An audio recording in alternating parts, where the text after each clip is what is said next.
नमस्कार, life okay समाचारमा स्वागत छ। सुरुमा प्रमुख समाचार। पछिल्लो 24 घण्टामा 421 जनामा कोरोना संक्रमण पुष्टि। 421 सहित कुल संक्रमित 9026 जना। नेपाल सहित विभिन्न देशबाट आइतबार खण्डग्रास सूर्यग्रहण देखियो। सोमबारबाट दिन छोटो र रात लामो बन्दै जाने। कोरोना नियन्त्रण तथा एमसीसी का बारेमा लोकतान्त्रिक राष्ट्रिय मञ्चद्वारा काठमाडौँमा प्रदर्शन र नेपालमा कोरोना भाइरसको संक्रमण समुदाय स्तरमा नपुगेको रोग नियन्त्रण महाशाखा प्रमुख डाक्टर वासुदेव पाण्डेको दावी। अब समाचार विस्तारमा। नेपालमा थप 421 जनामा कोरोना भाइरसको संक्रमण देखिएको छ। पछिल्लो 24 घण्टामा देशका विभिन्न प्रयोगशालामा गरिएको परीक्षणका क्रममा थप 421 जनामा कोरोना भाइरसको संक्रमण पोजिटिभ देखिएको हो। स्वास्थ्य तथा जनसङ्ख्या मन्त्रालयका प्रवक्ता डाक्टर जागेश्वर गौतमका अनुसार 421 जनामा संक्रमण देखिएको हो। थपिएका 421 सहित नेपालमा संक्रमितको संख्या 9026 पुगेको प्रवक्ता डाक्टर गौतमले जानकारी दिनुभयो। पछिल्लो 24 घण्टामा थप 194 जना उपचारपछि निको भएर डिस्चार्ज भएका छन्। यो सहित डिस्चार्ज हुनेको संख्या 1772 पुगेको छ। त्यस्तै नेपालमा थप 1 जना कोरोना संक्रमितको मृत्यु भएको छ। प्रवक्ता गौतमका अनुसार गुल्मी छत्रकोट गाउँपालिका 5 मैनडाँडाका 69 वर्षीय पुरुषको मृत्यु भएको हो। प्यारालाइसिस उपचारका लागि भारत गएका उनी ज्येष्ठ 25 गते नेपाल आएका थिए। नेपाल आएपछि होम क्वारेन्टिनमा नै रहेका उनको असार 5 गते घरमा नै मृत्यु भएको डाक्टर गौतमले जानकारी दिनुभयो। र आजसम्मको जम्मा डिस्चार्ज हुनेहरूको संख्या 1772 छ। त्यसमध्ये 149 जना महिला र 1623 जना पुरुष हुनुहुन्छ।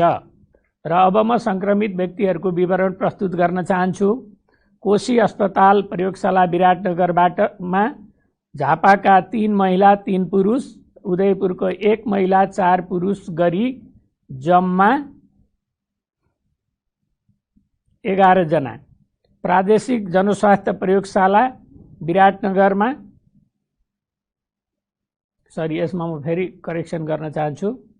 मोरङको 1 जना महिला र 1 जना पुरुष र सुनसरीको 1 जना महिला र 1 जना पुरुष गरी 4 जना।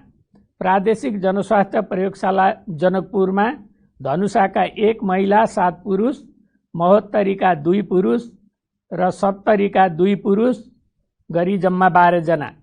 नारायणी अस्पताल प्रयोगशाला वीरगञ्जमा 12 का 3 जना पुरुष।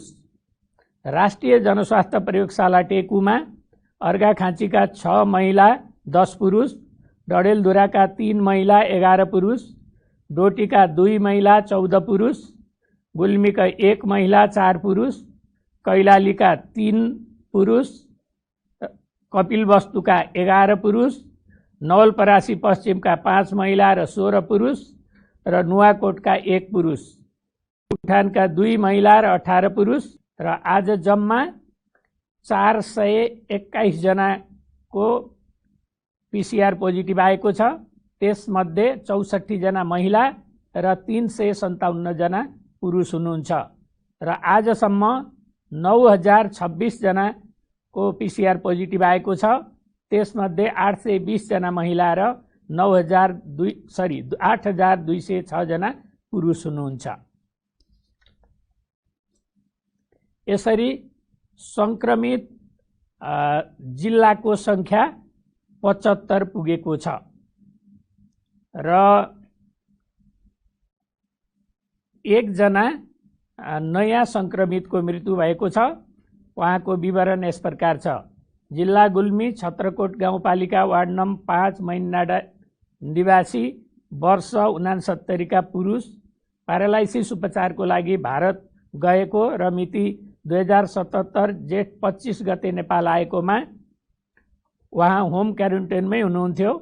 निजको 2077 असार 5 गते घरमै मृत्यु भएको र सोही दिन नमुना सङ्कलन गरी प्रदेश प्रयोगशाला भैरवमा पठाइएकोमा 6 गते कोरोना पुष्टि भएको र उहाँको शव नेपाली सेनाको सहयोगमा मिति 2077 असार 6 मा व्यवस्थापन भएको जानकारी गराउन चाहन्छु।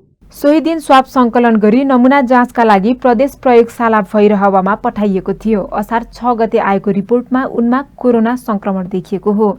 यो सहित नेपालमा 23 जना संक्रमितको मृत्यु भएको छ।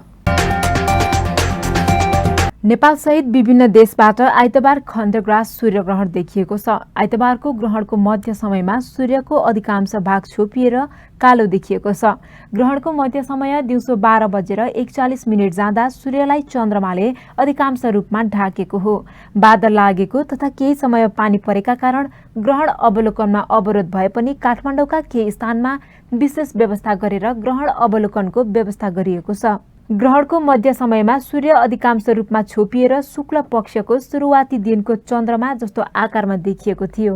बिहान 10:55 सुरु भएको सूर्यग्रहण दिउँसो 2:24 सकिएको थियो भने 12:41 मध्य भएको खगोलविद जयन्त आचार्यले बताउनुभयो।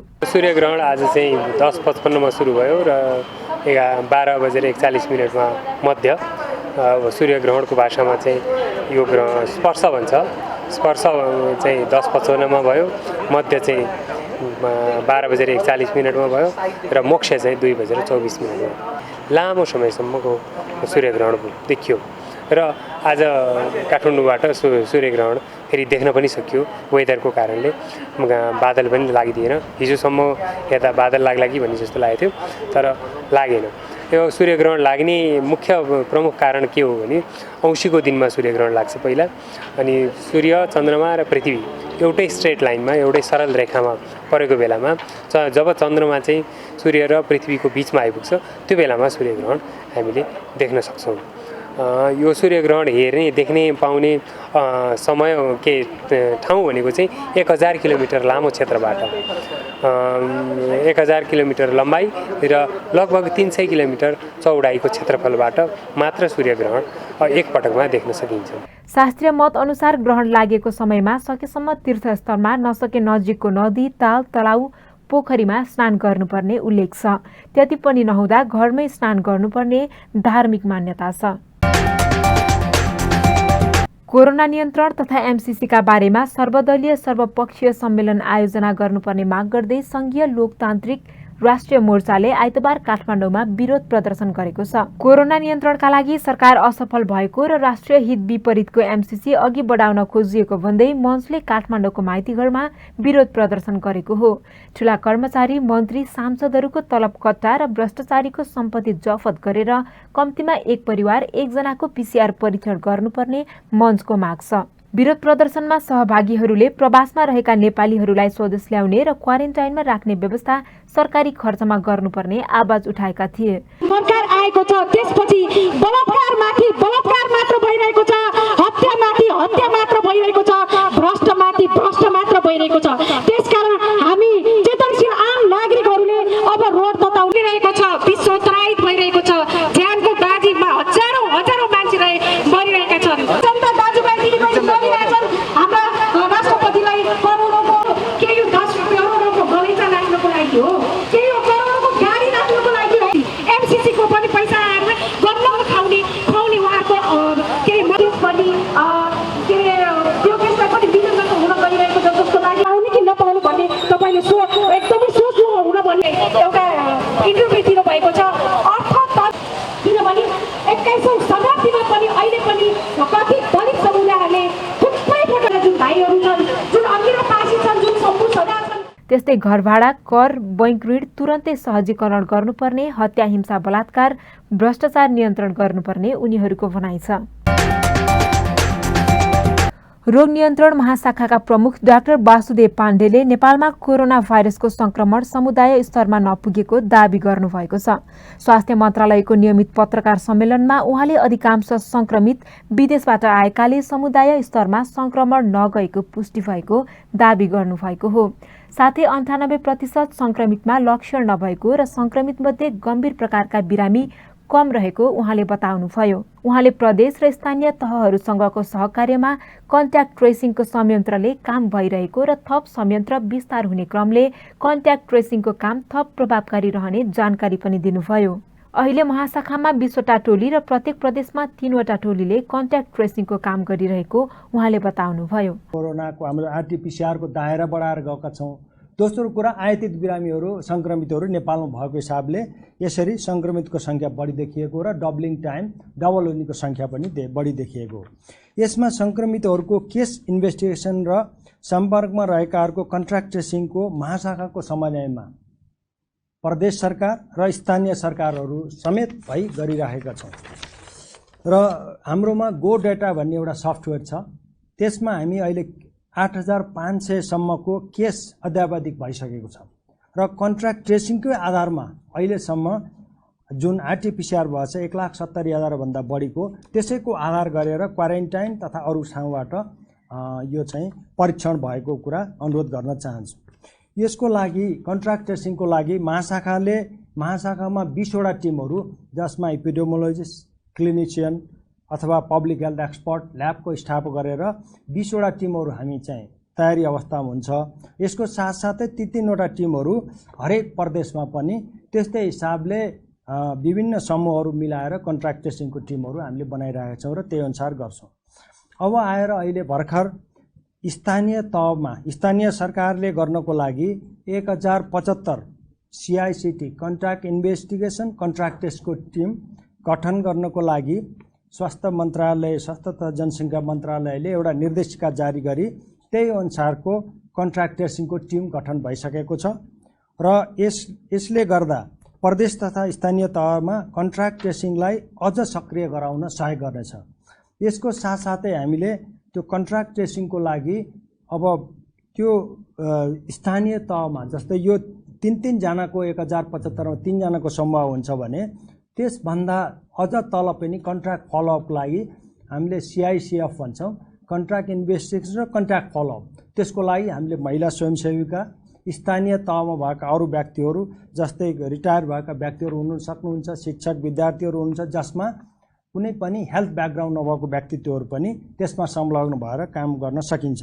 यसको लागि चाहिँ सम्पूर्ण अहिलेसम्म स्थानीय सरकार, प्रदेश सरकार र सम्पूर्ण महानुभावहरूले एकदमै सक्रियताका साथ काम भएको हुनाले हामीले यी सबै सङ्क्रमितहरू हाम्रो दायरामा ल्याउन सकेका हौँ।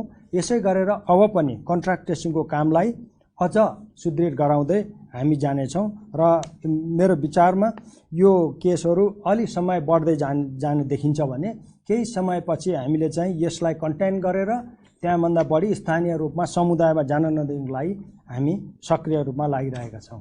कन्ट्याक्ट ट्रेसिङका लागि 3225 जनाको जनशक्ति टोली तयार गर्ने डाक्टर पाण्डेले बताउनु भएको छ।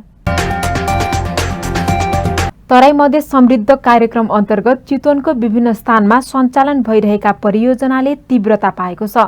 संघीय मामिला तथा सामान्य प्रशासन मन्त्रालय अन्तर्गत सञ्चालित कार्यक्रमले जनता लक्षित कार्यक्रम गर्दै आएकोमा भरतपुर महानगरपालिका वडा नम्बर 4 मा तटबन्धनको काम गरेको छ। नारायणी आश्रम धामसँगै नारायणी नदी तटबन्धन गरेर कार्यक्रमले त्यहाँको बस्ती जोगाउने काम गरेको भरतपुर 4 का अध्यक्ष हरि आचार्यले बताउनुभयो।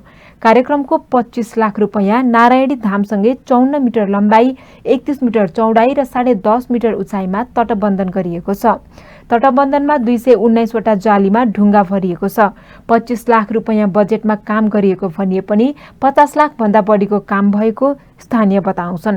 त्यहाँ तटबन्धन हुँदा प्रत्यक्ष रूपमा भरतपुर 4 का 300 भन्दा बढी व्यक्तिको परिवार जोगिएको छ। तटबन्धनको सम्पूर्ण काम पूरा भएको भन्दै नारायणी धामका लागि 4 कट्ठा भन्दा बढी जमिन समेत निकाल्न सकिएको स्थानीयको भनाइ छ।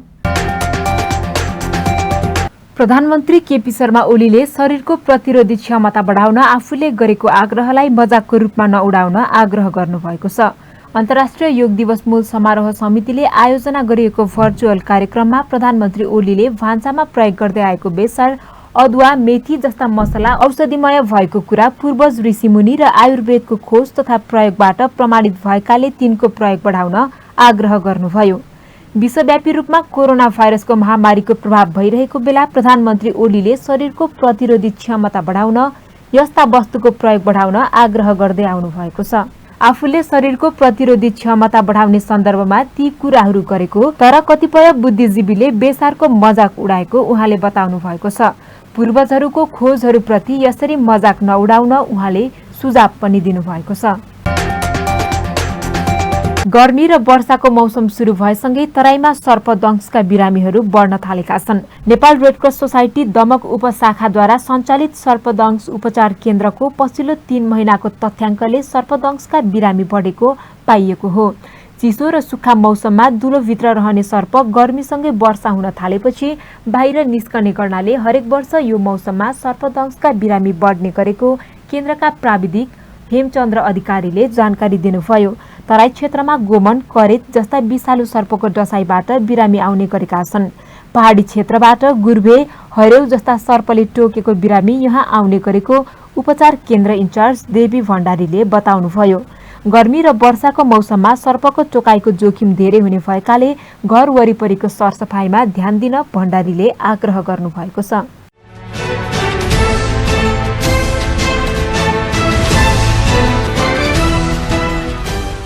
साताको पहिलो दिन आइतबार सुन 700 ले बढेको छ। गत शुक्रबार तोलाको 89,900 मा कारोबार भएको सुनको मूल्य आइतबार एकै दिन 700 ले बढेर छापावाल सुन प्रति तोला 90,600 मा कारोबार भइरहेको छ। त्यसैगरी तेजाबी सुनको मूल्य 90,160 रुपैयाँमा कारोबार भइरहेको नेपाल सुनचाँदी व्यवसायी महासंघले जनाएको छ। चाँदी शुक्रबारको तुलनामा 10 रुपैयाँले बढेर प्रति तोला 940 रुपैयाँमा कारोबार भइरहेको छ। राष्ट्र बैंकले आइतबारका लागि विदेशी मुद्राको विनिमय दर सार्वजनिक गरेको छ। राष्ट्र बैंकले आइतबारका लागि अमेरिकी डलरको बिक्री दर 122 रुपैयाँ 20 पैसा र खरिद दर 121 रुपैयाँ 60 पैसा तोकेको छ। युरोको बिक्री मूल्य 136 रुपैयाँ 88 पैसा र खरिद दर 136 रुपैयाँ 100 पैसा रहेको छ। अस्ट्रेलियन डलरको बिक्री मूल्य 84 रुपैयाँ 05 पैसा र खरिद दर 84 रुपैयाँ 63 पैसा रहेको छ। त्यसैगरी चाइनिज यानको बिक्री मूल्य 17 रुपैयाँ 26 पैसा र खरिद दर 17 रुपैयाँ 18 पैसा रहेको छ।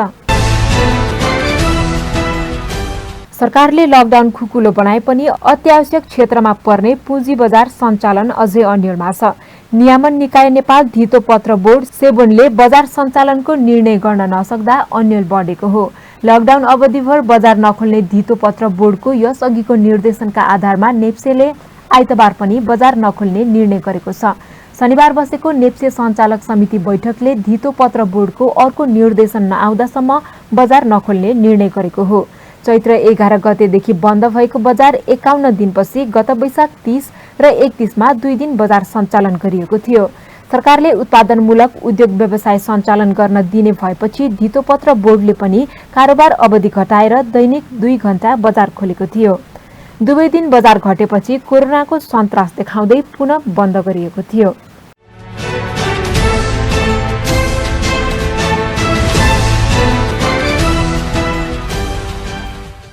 अमेरिकी राष्ट्रपति डोनाल्ड ट्रम्पले भारत र चीन बीच देखिएको सीमा विवाद समाधानका लागि सहयोग गर्न तयार रहेको बताउनु भएको छ।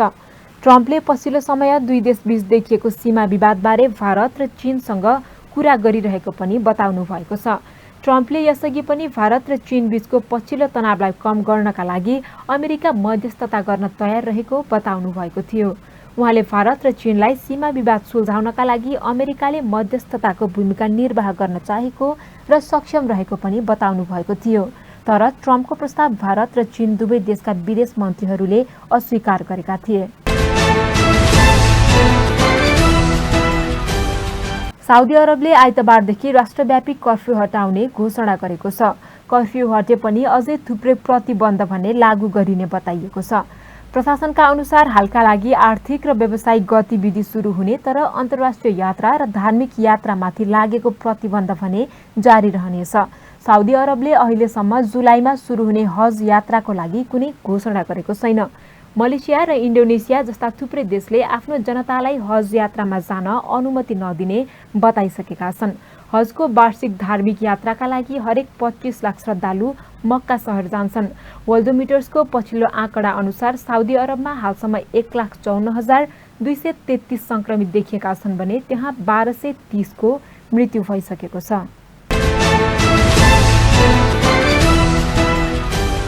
कोरोना महामारी सुरु भए यता पहिलो पटक अमेरिकी राष्ट्रपति डोनाल्ड ट्रम्पले चुनावी अभियानको सुरुवात गर्नुभएको छ। उहाँले शनिबार साँझ ओक्लाहम राज्यको तुल्साबाट चुनावी अभियानको सुरुवात गर्नुभएको हो। चुनावी अभियानमा करिब 10 लाख समर्थक सहभागी हुने अनुमान गरिएको थियो। तुलसा काउन्टीबाट सुरु भएको चुनावी र्यालीमा समर्थकको भिड अपेक्षाकृत रहेनन्। बीओके केन्द्रभित्र ट्रम्पले करिब 1 घण्टा 40 मिनटसम्म सम्बोधन गर्नुभयो। राष्ट्रिय स्वास्थ्य अधिकारीहरूका सचेतनाका बावजुद र्यालीका सहभागीहरूले सामाजिक दूरी र मास्क लगाउनुपर्ने सतर्कताको उपायहरू अपनाएको देखिएन।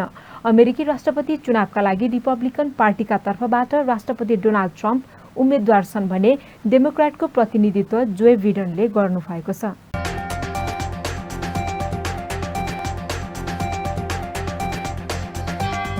अन्त्यमा प्रमुख समाचार फेरि एकपटक। पछिल्लो 24 घण्टामा 421 जनामा कोरोना संक्रमण पुष्टि। 421 सहित कुल संक्रमित 9026 जना। नेपाल सहित विभिन्न देशबाट आइतबार खण्डग्रास सूर्यग्रहण देखियो। सोमबारबाट दिन छोटो र रात लामो बन्दै जाने।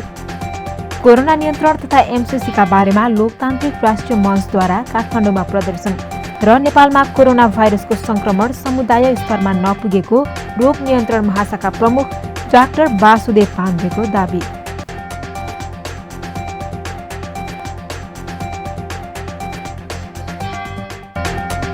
लाइफ ओके समाचार यति नै। हेर्दै गर्नुहोला लाइफ ओके टेलिभिजन।